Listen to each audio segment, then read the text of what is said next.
Thank you, everyone, for joining ADBI's featured speaker webinar for this month.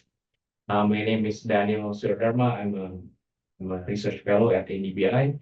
We're very happy to welcome Professor Nathan Nunn from the Vancouver School of Economics at the University of British Columbia. He's also an editor at the Quarterly Journal of Economics. Nathan asks big questions on economic development, like how culture comes about and how culture affects long-term economic trajectory of countries. He uses historical data and latest empirical methods to answer these big questions. So today, for 1 hour, he will talk about how belief systems affect economic development. Before I hand it over to Nathan, for those of you on Zoom, please type your questions on the Q&A box, and we'll get to them, when we have a chance. So Nathan, yeah, over to you.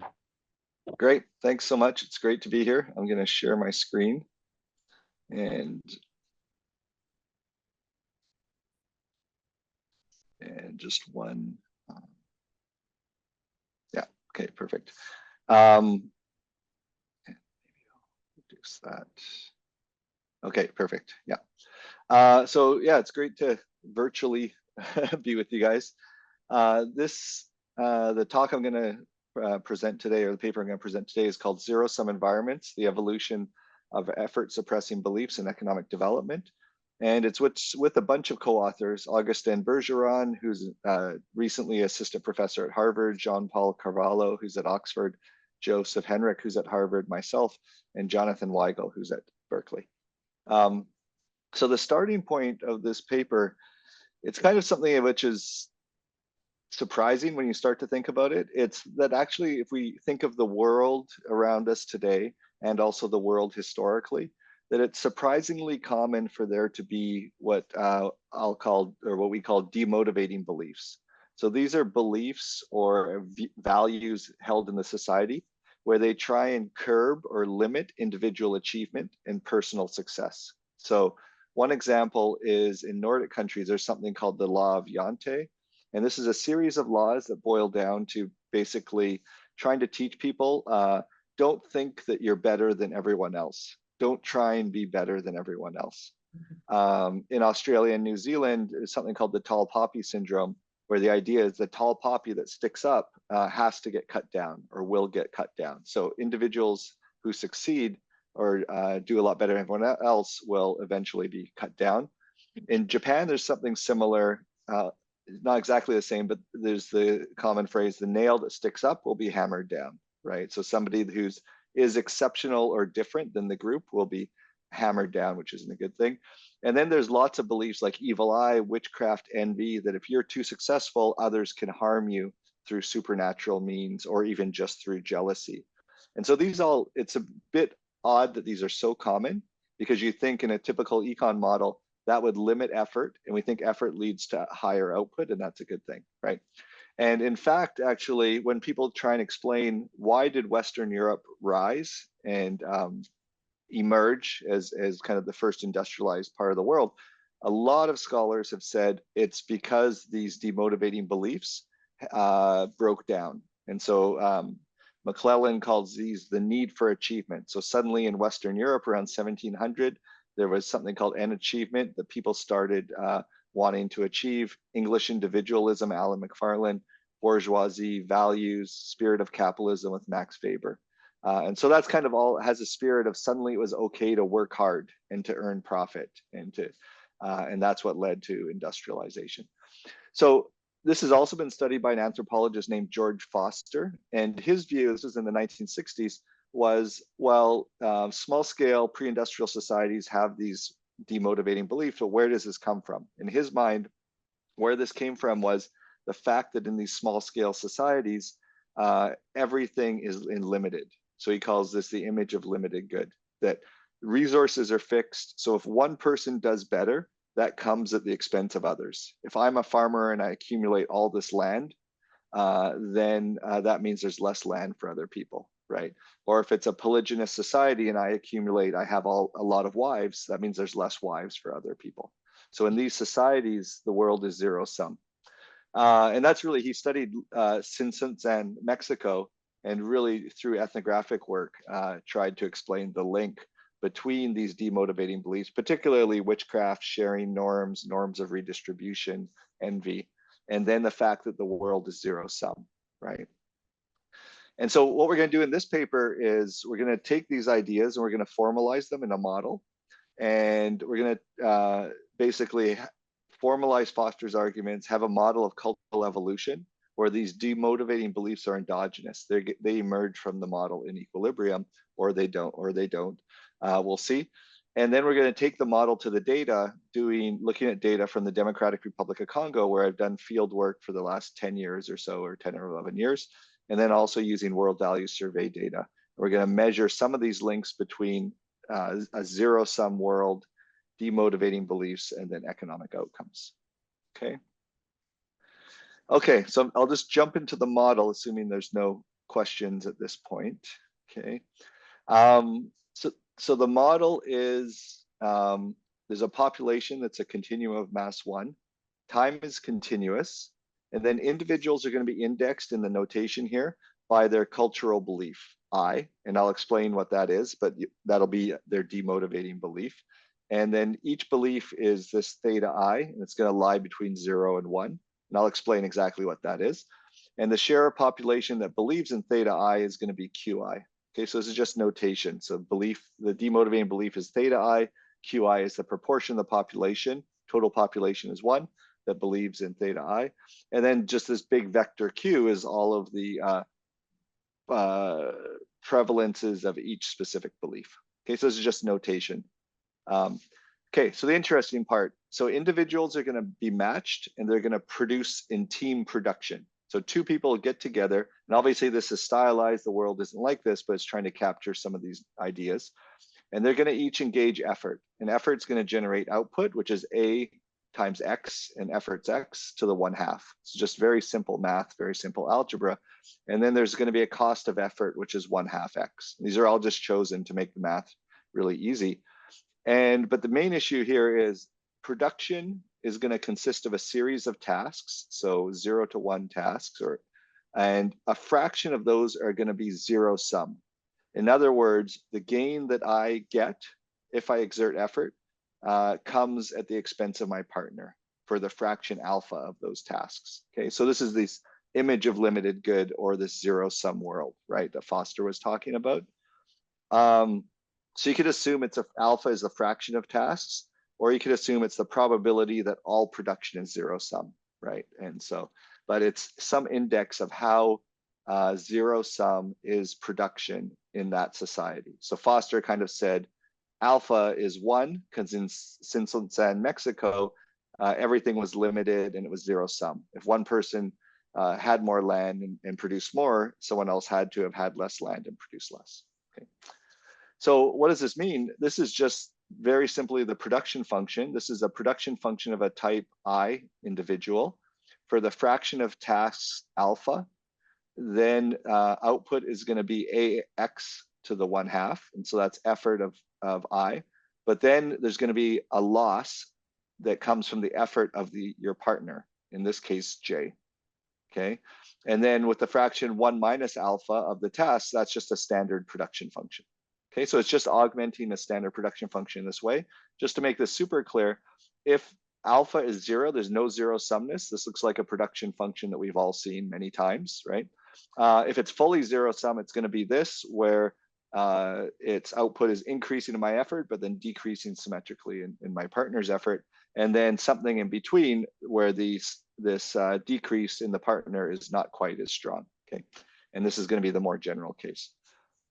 Okay, so one thing we know here, this is basically a negative externality. So if the world is at least zero sum, then equilibrium levels of effort are too high.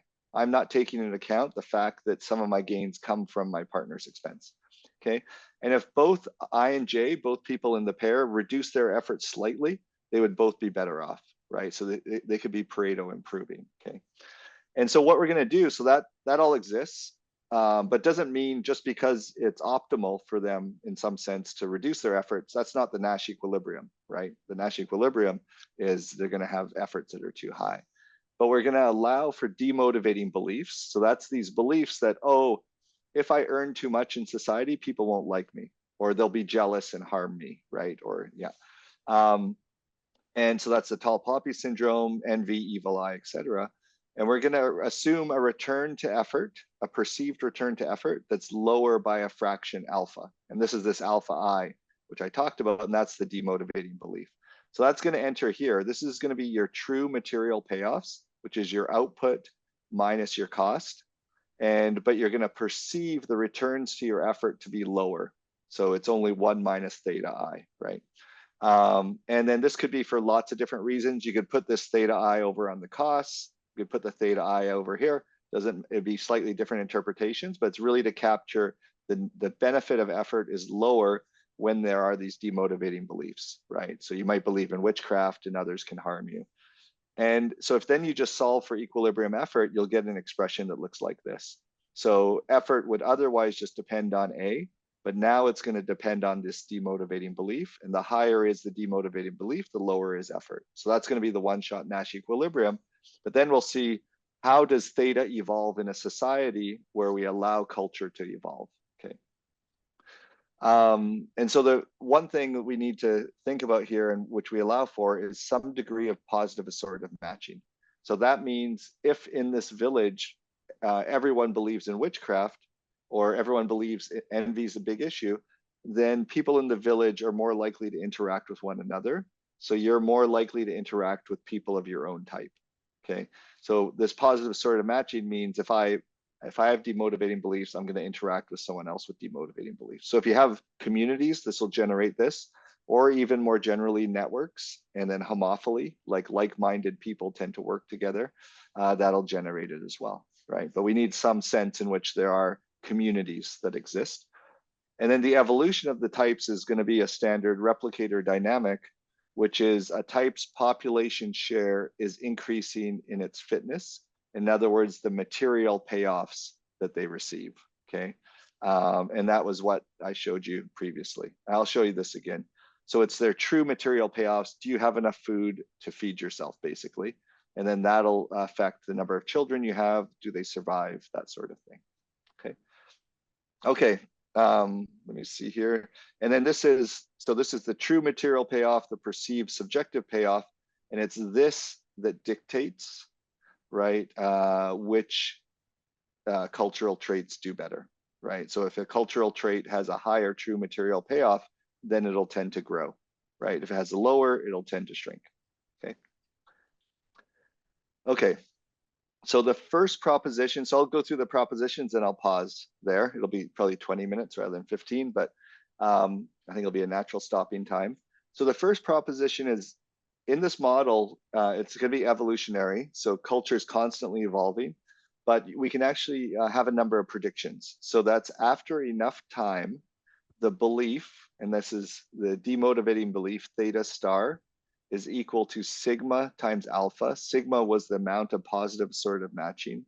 Alpha is the degree of zero sumness, will be driven to fixation. What does this mean? That means that this demotivating belief will come to dominate society, and everyone will believe in that if enough time has passed. Could be thousands of years, tens of thousands of years.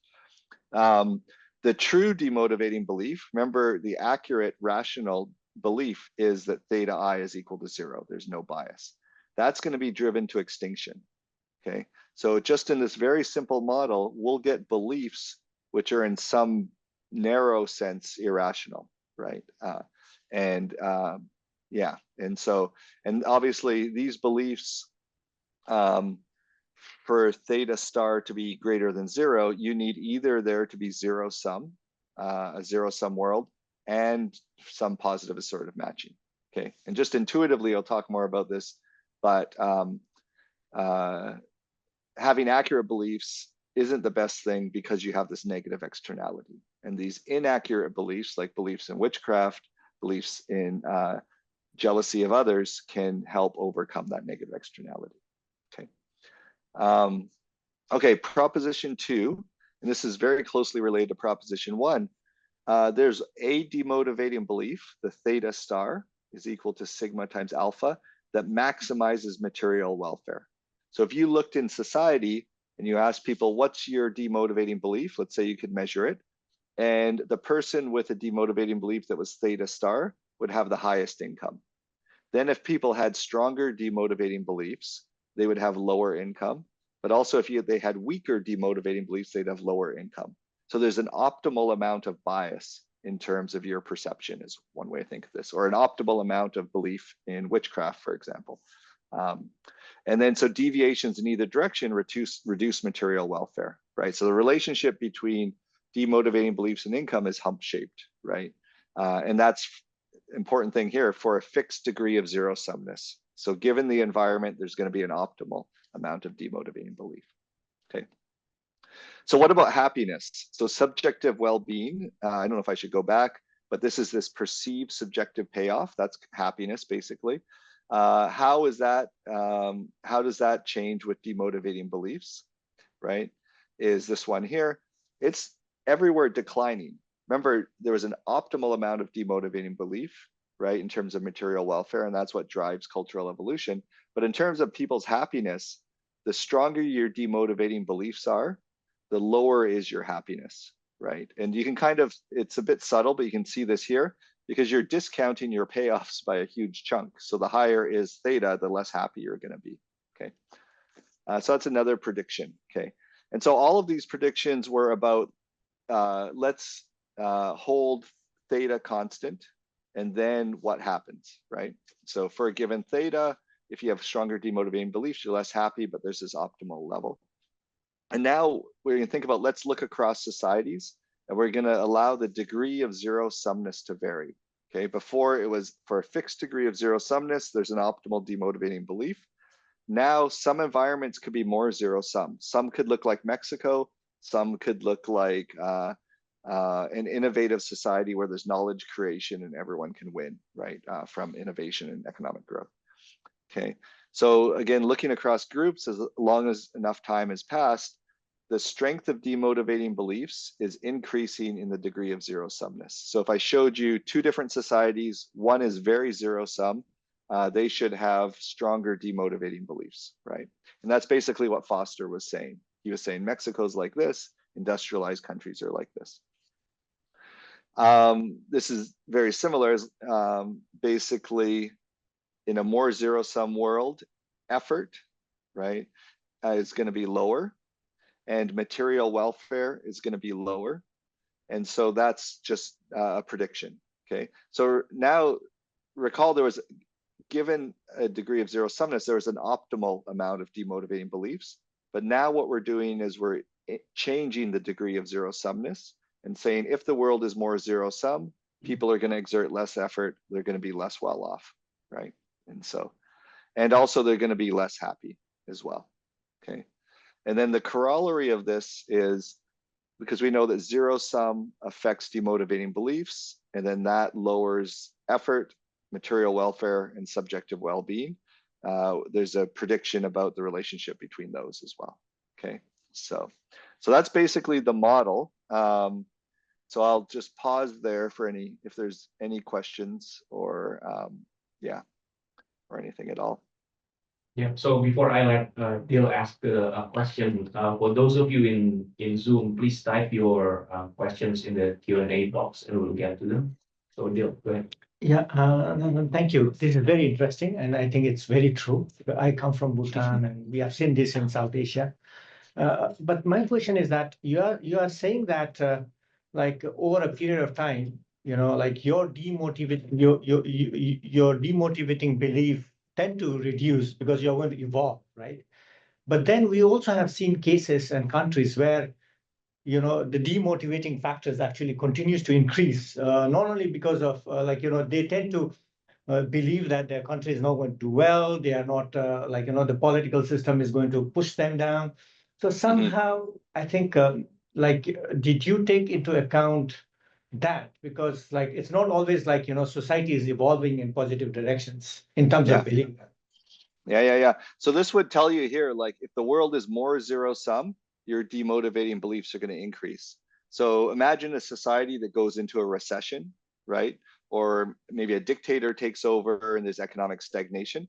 Then actually the world's become more zero sum, and then demotivating beliefs might actually increase, right? And so that's what this model would predict. Yeah, exactly. So, and we know there's not just economic progress or economic industrialization in countries. There's steps forward, steps back. Civil war could plausibly make the world more zero sum for sure. And I think anytime you have economic stagnation, the world is more zero sum. And I'll show you some evidence of that. I'll show you some evidence. Even like for a period of time, you could have good rainfall, and then things are plentiful. But then for a period of time, you could have drought, and then things are stagnant, and then the world has become more zero sum. So you're right. It's not always improving. Yeah, it's a great point. So Nathan, in your sort of data or findings, how strong is this belief in driving, economic growth or economic development, for example? So, in the extreme, are there countries where, will be stuck in middle income, for example? They will never be high income because of this belief system. That's an interesting question. So I'll talk about that at the very end, because I think it's an open area of research still. I'm going to provide a tiny bit of, we'll add some dynamics to the model, but then also some data, or at least some anecdotal data about, is it plausible that the Industrial Revolution was caused because of a decline in the zero-sumness of the world and a decline in demotivating beliefs? Yeah. And so kind of what we'll do here is to say that this idea is not crazy, and the data that we're going to look at actually validates it. And so, and we'll actually at the very individual level show some of these predictions, like a more zero-sum world means less effort. That's education, right? And we'll see that actually, and it means lower income at the individual level. And so, yeah. So we'll see some things that speak to that. I don't think we can answer the exact question you have, which is, what's the macro aggregate effects of this for middle income countries? But I think we'll get a few steps towards that direction. In the next 15 minutes. Yeah. Okay, that's one. Okay. Well, very quickly. Yeah, very quickly. Okay. Sure. Then, when you talk about, you see, in your model, suppose you bring in the possibility of migrations, because it helps you to embed those kind of situations that you're talking about, right? Let's say there is a crisis, but you also have, as an individual, have an options to move out. Yeah. So how do you consider that? Yeah, so it depends on, migration could be something that helps everybody, but then for the receiving country, there could be some zero-sumness as well. It could be some scarcity. But for the country where people emigrate, that could loosen the zero-sumness.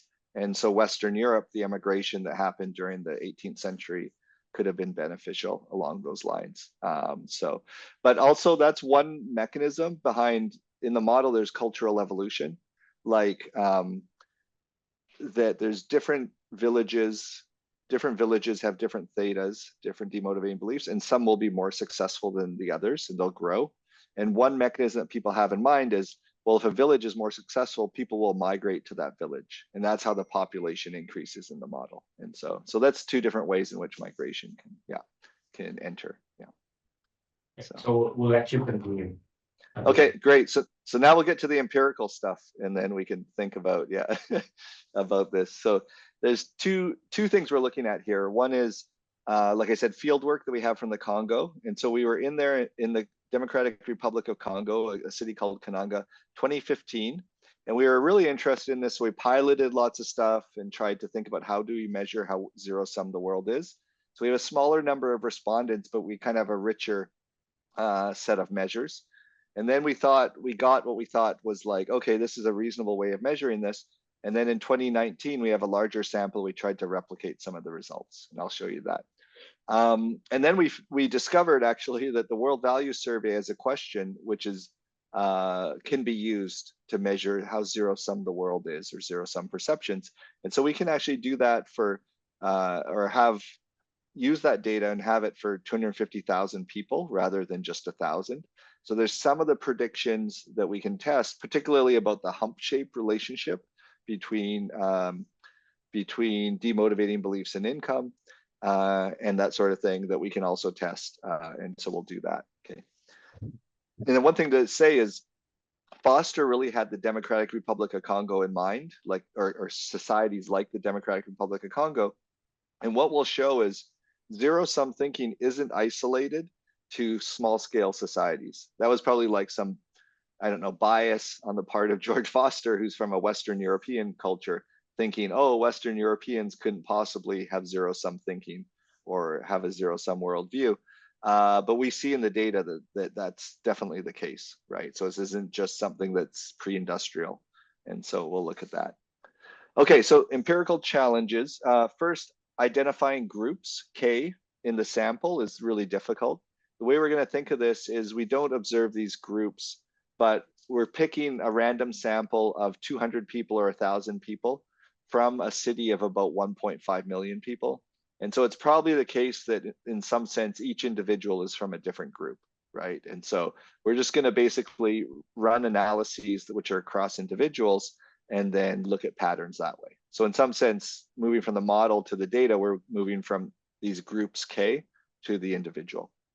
And then the big one though is how do you measure how zero-sum the world is? So we had the model, there's alpha. So if you just think, I'm gonna look out the world today out my window, and what's the measure of alpha out there? How zero-sum is the world? It's really, really impossible, I'd say, to know. Like, I don't know how we're gonna do that. And so what we're going to do is we're just going to ask our respondents, how zero-sum is the world, through a bunch of questions, and we'll see how we create the index. But, you know, because there's so many different situations and so many different environments, domains, and then we're going to do a number of checks just to verify this. Okay, so I'm going to jump right into like, how do you measure how zero-sum the world is? We're going to give respondents a bunch of questions, and so there's two statements. And it's tailored to their context. If one person in a village gets wealthy, other people in the village will become poorer. That's the zero-sum. That's a zero-sum world. If one person in a village gets very wealthy, other people in the village will not necessarily become poorer. So it's basically the opposite of this first statement. And then they have to choose, do they strongly agree with statement one, agree with statement one, agree with statement two, or strongly agree with statement two? So how zero-sum is their view? And we actually do this for a bunch of questions. You can kind of see these 6 questions, even for happiness, power, like political power, trade, people in the village, people in the city. So tried to have different domains, different situations. And then we're going to run principal components analysis to see, is there one underlying factor that's predicting these different responses? And when you see there basically is, this is the first principal component, and it loads positively on all of these. So there's something underlying in people's mind that causes them to answer in a more zero-sum way in all these questions, okay? And this is true in the 200-person sample, the 1,000-person sample. And then in the 200-person sample, we also added some other questions which are a little bit different because they use the words like exploiting or taking. And then here it talks about religion and then ancestral spirits. Okay, so they're a little bit pushing the boundaries of these zero-sum questions. And you kind of see in general, you get the same patterns. And then these different questions are really highly correlated. Okay, and so no matter how you ask it, you know, we kind of really looked at this from different angles. You see, it seems to have some internal validity in terms of these zero-sum questions. Okay. And so we create these indices and normalize them to lie between 0 and 1. And so, but you still might think, well, I don't know if these really measure anything, right? So we had a few validation checks. So one was we had people read these vignettes, and the vignettes were basically like, there's 2 people on the side of the road selling bananas. There's Kapinga and there's Chilomba on day 1. So this is just says day in Chiluba. Kapinga sells 10 bananas. On day 2, Chilomba sells 20 bananas. Or sorry, in day 1, Kapinga sells 10 bananas, Chilomba sells 20. In day 2, Kapinga, who sold 10 before, now sells 20. How many is Chilomba gonna sell? right? If the world is zero sum, then you think, oh, well, she's going to sell 10, right? Because they add up to the same amount. If the world is not zero sum, you might think, oh, there was a big demand shock on day 2, and now Chilumba, who's a better seller, would sell 40, right? And so we allow them to answer first open-ended and then give them an option of 1 or 2. And then basically you see that if somebody had a higher measure of their zero sum index, they were more likely to choose the zero sum choice in general, right? So this is kind of the distribution of the zero sum index measure for that individual amongst all individuals that chose the zero sum option versus the non-zero sum option. And so same thing here, but farmers growing in a field, and you see something kind of similar, right? So it's not like an R squared of 1 or anything. Definitely there's lots of noise, and I'm sure people are confused while we're asking them and telling them the story, but it does seem to go in the right direction, and it's statistically significant. And so the other thing we do is cross-validate this with reality. So in the 200-person sample, we asked people about your own economic conditions, what's your occupation, your father's occupation, your parents' occupation, or your families. So your father, your mother, other family members. And pretty much if an individual or their family members was recently unemployed, laid off, for example, they're going to be more zero sum in their thinking. Okay, so this is in the paper. I won't have you go through everything here, but that seems to line up, so that these perceptions of how zero sum the world are do seem to line up with the reality of at least how zero sum their world is. Okay, and that we take as the alpha in the model. Okay, and then the last thing we do is the same thing, but we look at rainfall data, because you might think, oh, well, this is endogenous. Whether you are unemployed might be endogenous to demotivating beliefs, and and then that affects your perception. So here we use rainfall data and find a similar pattern. So less rainfall means more zero sum beliefs, or more rainfall is less zero sum beliefs. Okay. Okay, so then the other things we want to measure in this setting is demotivating beliefs. So we have some demotivating beliefs, which are in this setting, what's really relevant, and this is why we focus on it, is beliefs in envy and witchcraft. So that if you do really well, others will be jealous of you, ask you for money, and if you don't give them money, they'll sabotage you. So we've heard lots and lots of stories of this. And one of the ways that they can harm you or sabotage you is through supernatural means, right? And so they can curse you, and then your child will die of malaria or different things like this. And so we measure envy. So these are the questions, and same idea. People respond, do they agree with these statements? And then we do a principal components analysis, and we find they all line up really nicely, so we can create an index of envy. And then we call these traditional religious belief questions, but this is really, in the West, we would call beliefs in witchcraft. I think it's an inaccurate term, but this would be how we describe them. And that's beliefs in other gods or spirits other than God, rituals to other ancestral spirits, et cetera, et cetera. Okay. And then these are the questions. And then again, we can create an index. They all line up in terms of factor loadings in the first principal component. And we have the exact same questions for Christianity, right? And what we find in general is the Christian religion in this setting tends to be less zero sum. So if we ask an individual, if God blesses you, does that mean there's less blessings for your neighbor? They'll say no, God can bless everyone. But witchcraft is viewed as very zero sum, right? So, okay. So, and then these are the indices for that. So if we look at, just run some regressions, these are just correlations with and without ethnicity fixed effects, and then gender, age squared. We see that the zero sum index is positively correlated with the envy index, okay? And they're both between 0 and 1. So that kind of, this tells you the strength of the correlation, 0.33, which is reasonably strong. And it's positively correlated with traditional religious beliefs or witchcraft beliefs, and negatively correlated with beliefs in Christianity. And if we just create a measure, which is the difference in beliefs between the two, because a lot of people believe strongly in both. So this is the relative belief. We see that it's positively correlated with your belief in witchcraft relative to Christianity. Okay, and so this would be really consistent with what George Foster was saying, a zero-sum environment, like in Sinson, Mexico, leads to these beliefs about envy, beliefs about witchcraft. Okay, and so that's kind of why we focus on this. And that's true for that 200-person sample, and then the 1,000-person sample. In general, it's similar, smaller coefficients for some reason, but and then this is marginally significant, but in general, that same pattern holds there as well. Okay. Okay, and then just one small thing in the model, there was the sigma, which is the amount of positive assortative matching. We're kind of ignoring that in all of this, and it's fine to ignore it as long as it's uncorrelated with alpha. So in the paper, we try and measure it as best we can. We have network measures and ask people, who would you go to borrow cooking oil, or who would you go to borrow money?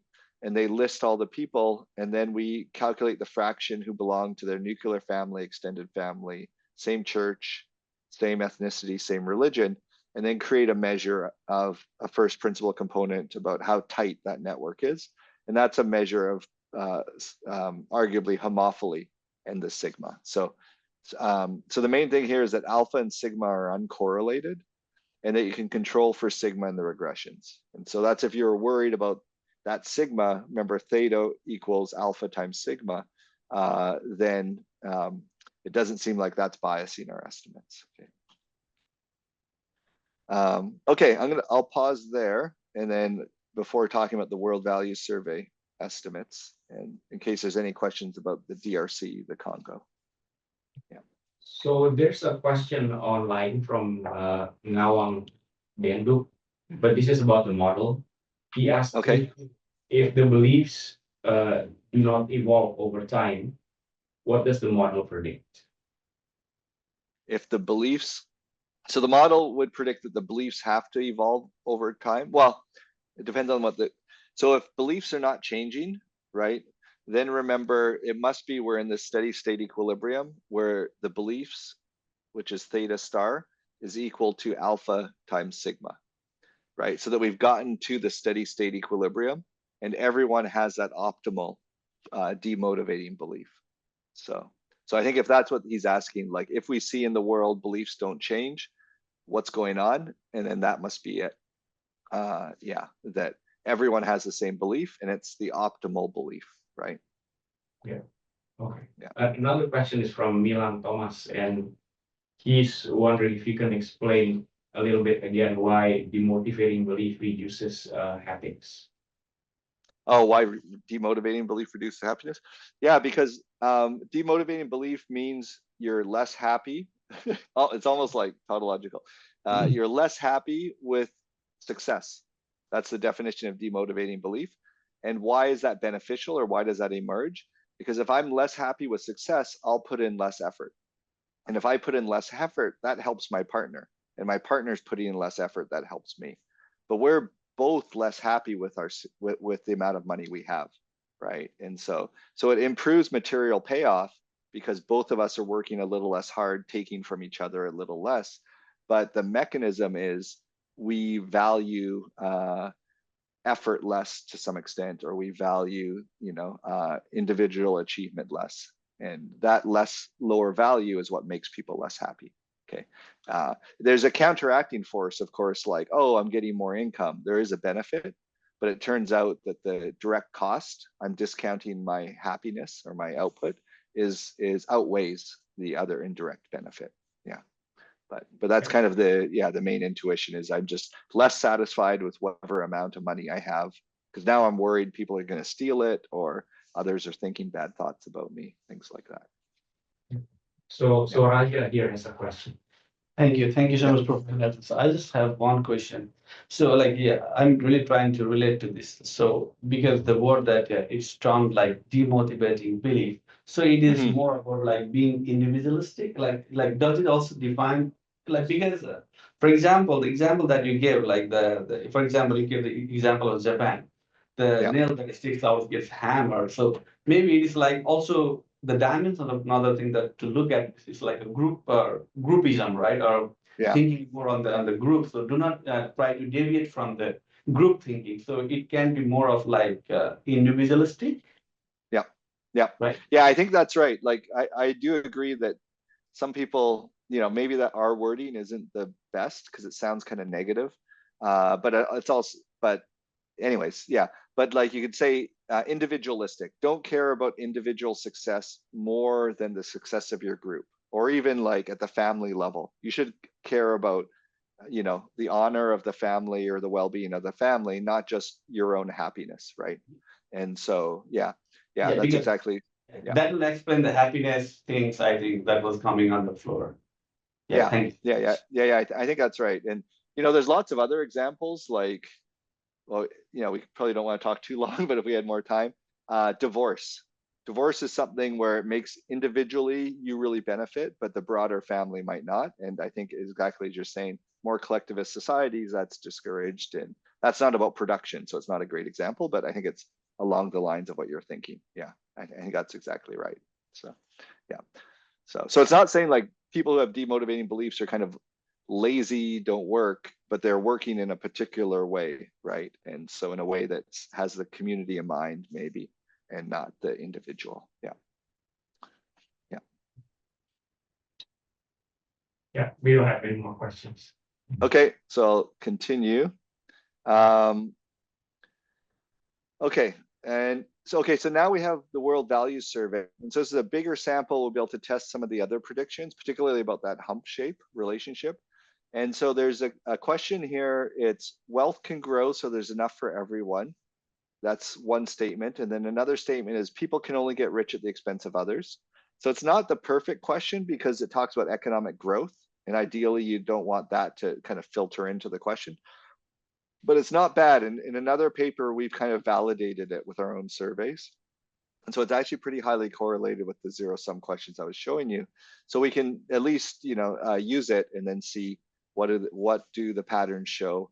And so these are the waves in the World Values Survey. This is the range. So people can choose a point on a 10-point scale. Everywhere from here, wealth can grow, so there's enough for everyone. People can only get rich at the expense of others. And then this is basically the most zero-sum answer. So you can see a big chunk of people in all these different waves of the World Values Survey answer the most zero-sum response, maybe like little less than 10%, 7%, right? A lot of people, and probably close to the most common, is the least zero-sum, but there is some dispersion, right? Okay, and so we can run a regression here where we're testing basically all the predictions. We have the zero-sum measure. That's going to be a measure of how zero-sum an individual's world is. Country by survey, wave, fixed effects, gender, age squared. And then we'll have a bunch of measures of demotivating beliefs. That's proposition 4. We'll have measures of income, occupation, education, savings. That's like effort and material welfare. And we'll have measures of happiness as well. And then we can substitute for the X variable zero-sum with measures of demotivating beliefs. And then that'll test corollary 2A and 2B. Okay, so I'll just show you those here. This is proposition 4. And so this is saying if a person's world is more zero-sum, then they're going to have stronger demotivating beliefs. Okay, and so these questions have been normalized, so they're always increasing and demotivating. Okay, so I fully disagree that hard work brings success. Okay, so the original index was flipped. People are poor because of laziness, so effort leads to output. I disagree. People have a chance to escape poverty. I disagree. It's humiliating to receive money without working for it. I disagree. Okay, so it's fine to borrow money from others. It's important for me to be successful. Not at all. And how important is work? Not at all important. And down here we have the mean of the dependent variables, if you want to get a sense of like how common these are. And you can see that there is a fair amount of variation, right? The means aren't 0, right? They're actually reasonably high. So there are these demotivating beliefs that exist in the world. But they're all positively correlated with zero-sum thinking, or your zero-sum perception of the world, of the environment. Okay, so that's proposition 4. And then if we look at things like measures of income, savings, educational attainment, are you in a cognitive task, a task that involves cognitive rather than manual skills? Do you supervise someone? Do you consider yourself upper class? These are all negatively correlated with how zero-sum your world is. Okay, And remember, these all have country by survey wave fixed effects. So this is looking within a country across these 70 or so countries in the sample. This is subjective well-being. I think this is kind of the neatest way to show it to you. This is just, you can see there's a negative relationship between zero sum and then happiness and then life satisfaction. Okay, so one thing I glossed over is the model predicts this kind of like dip at like this thing, slight non-linearity, and you kind of see it a little bit in the data as well. But that's a bit of a subtle prediction. Here, this is saying if you have a more zero-sum world, then you're less happy. That's a dependent variable here. And then this is showing if you have stronger demotivating beliefs, and that's using each of these questions, then you're also less happy. Okay, so if you think hard work doesn't bring success, you're less happy. If you think work's not important to me, it's not important for me to be successful, you're less happy as well. Okay, and so that's all of those predictions. So then the last thing I want to turn to is propositions 2 and 3, which showed if there's a given zero sumness of the world, then there's an optimal demotivating belief. So in everything here, the zero sumness is changing, right? So that's this variable here, and then we see what happens. So this prediction's a bit different. It's like saying, let's hold the zero sumness constant and then look at the relationship between demotivating beliefs and income. So what we can do basically is we have zero sumness for all the people in the sample. Let's take a slice and look at the first decile, the second decile, third decile. So each of those different responses of zero sumness. And then for that subsample, let's look at the relationship between this measure of demotivating belief, work is not important, and the level of income. And you see, consistent with the model, this hump-shaped relationship once we take a slice and hold zero sumness constant. And you can see for a given level of zero sumness, there is this optimal intermediate value of demotivating beliefs. Okay, and this is for the one work is not important, and this is hard work does not bring success. Okay, so we can't use all the measures because lots of the measures, remember, were 0, 1. Then you can't. So we need measures that have these kind of many categories of outputs. But for these, you see a hump-shaped relationship in general. Okay, and so that's like taking the model really, really seriously. And it wasn't a prediction that we've envisioned or knew about before we had the model. But then we can look at happiness. And happiness, remember, there isn't this hump shape. It's always decreasing, right? Just more demotivating beliefs make you less happy. And you see that here. And it's kind of striking. So these are the same questions that I'd showed, but you don't see a hump shape in happiness like you do with income. And then that's the other one here, right? So the two measures of demotivating belief. Okay. So those actually line up remarkably well with the model and in terms of that prediction. Okay, and then the very last thing I'm going to show you is just thinking a little bit about long run economic growth. And this is, some referees think this shouldn't be in the model. Some referees like it the best. So I'm not sure what we'll do, but I think more can be done on this. And that's like, the way to think of this is, remember, there is a benefit to demotivating beliefs. They increased societal well-being because effort was too high. That's a static argument though. Dynamically, if higher effort leads to more technological innovation, then decreasing effort could lead to less economic growth. So it could be a static benefit, but less economic growth. So the way we think of this is, let's assume that technology evolves according to this. The higher is the amount of effort, the more technology grows. So a big part of entrepreneurial activity or this effort, not all of it, but a part of it is knowledge creation, right? Some of it comes from taking from others, but some of it's knowledge creation. And then we'll just allow effort to decay. So then you get these types of plots here. So let me explain this. This is just simplifying the model. And so there's two types of demotivating beliefs. There's theta is equal to 0, or theta is equal to this value here, 0.2, 0.4, 0.8, and here is 0. And then Q is the fraction of people that believe in the theta, right? And so the 0.2, for example. And so what you have here is like a threshold. Here, Q can vary, but it doesn't matter because theta is equal to 0 or 0. And if you're above this threshold, you have long run economic growth. This is technology on the here on the y-axis. And if you're below this, you'll have a development trap. Technology will stagnate until the minimum level. So now if we have more demotivating beliefs, what you find is that threshold kind of tilts. So then the good long run economic growth basin of attraction is smaller, and you kind of see it here and then here. So remember, in a static sense, demotivating beliefs were good because it got people to curb effort, and that effort exerted negative externalities on one another. So is Pareto improving, but dynamically it could be detrimental to long run growth. Okay, and then that's exactly, as I mentioned, what people are thinking about in terms of Western Europe, that you had these beliefs like profit was bad, wealth was good to come from like a landed aristocracy, but to work hard as a merchant was seen as not something desirable. But that changed, you know, with around the 18th century. So, you know, is there something that could have caused a decline in how zero sum the world is for the English, for example, or for Western Europeans? Well, this was a period in which you had colonialism all across the world. So globally, it was probably pretty zero sum, as Africans were taken from Africa, worked in plantations. But from the Europeans' point of view, there was all this profit flowing in, all this economic growth, everyone could win. And so the world was, from their point of view, less zero sum. So that could have at least temporarily led to this decline in demotivating beliefs that people talk about.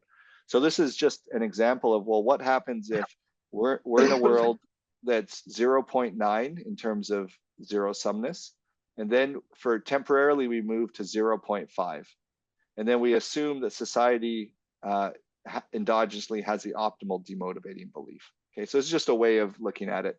And what you find is this like dividing line in terms of long run sustained economic growth shifts down, right? So if you were in a place like this, you could have been in the development trap basin of attraction, but then after colonialism, you'll be somewhere like here, and then you'll move up in this direction, right? So this is just what the model tells you in terms of these arguments, that colonialism could have made the world less zero sum. Then that caused people to realize, oh, it's fine to work hard to accumulate profits as a merchant, and that led to long run sustained economic growth. Okay, and so that's kind of was their arguments. Okay, so I'll close there so we have time for questions. But this is, I think, just like a first step in thinking about how zero sum the world is. I would just say, like, our economic models that we've learned in Econ 101 typically don't have externalities until much later. You know, that's like a kind of more special type of model. But the world probably, you know, particularly the world of the past, was one where there were externalities and maybe even perfect externalities between individuals. So thinking about how things evolve, growth, culture in that environment, I think is helpful, and helpful for development today as well. Yeah. And then the other thing is, the World Value Survey sample was primarily industrial countries. So we saw zero sum thinking was very relevant there. So this isn't something that's, you know, just these small scale societies that Foster cared about. So, okay, thank you. That's it for me. Okay.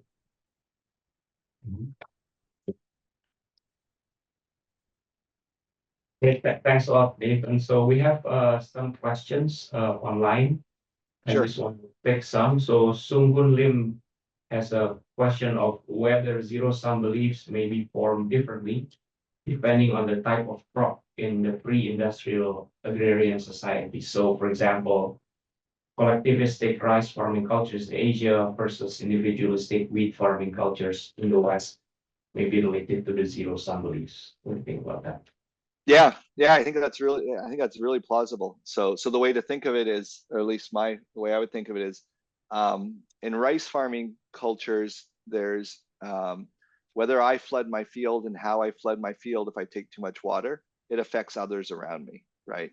And so there is this potential negative externality and this need to coordinate, need to maybe sacrifice my own well-being for the well-being of the population, the village.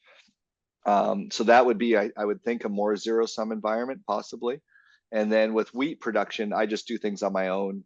Alpha 0, because if I work harder, it doesn't affect my neighbor. And so that's, I think that's a plausible story for sure. Yeah. And so, and I think like the root of collectivism is that we affect each other. So we need to think about others when we undertake our own actions, right? It's just in Western individualistic societies, we just don't even think about the other person. And it could be because historically the actions didn't affect them. Like in a frontier society where land is plentiful, maybe you didn't have to think about these things, right? Yeah. Yeah. So I think there's lots to unpack and think about. Yeah. Here. Yeah, I think that's great. Dina, you have a question? Thank you. Thank you, Nathan. Very interesting presentation. So if I understood you correctly, you say there is belief among people first, and then they act according to this belief. But I was thinking, what if they act and then they find excuse or not act for, they find, for example, why I don't work so hard, not because I'm lazy, but because of this belief, right? And then they find excuse for themselves. So first action and then belief comes. They just find suitable excuse for themselves like that. Yeah, yeah. I think then one has to think about where does the action come from? Like, are they thinking at all when they do that? But I think that's right. And it's mostly problematic for the zero-sum perception of the world, right? And so that's why we tried to validate it a little bit. Like, so the zero-sum perception and then your belief, we show that it's related to how much scarcity there was when you grew up, for example, or how rich your parents were, that sort of thing. And so those environments basically seem to have predicted the belief. So in some sense, that's exactly what you're saying, is that the beliefs are endogenous to previous actions, right? And then so it's kind of both are gonna, in some sense, co-evolve and are obviously gonna affect one another. And the model has that, like the way I describe it, but like the actions of the previous generation and the beliefs of the previous generation will affect the evolution of culture and will affect the next generation, yeah, as well. So I'm not against that that aspect of it. But then, yeah. Oh, did someone say something?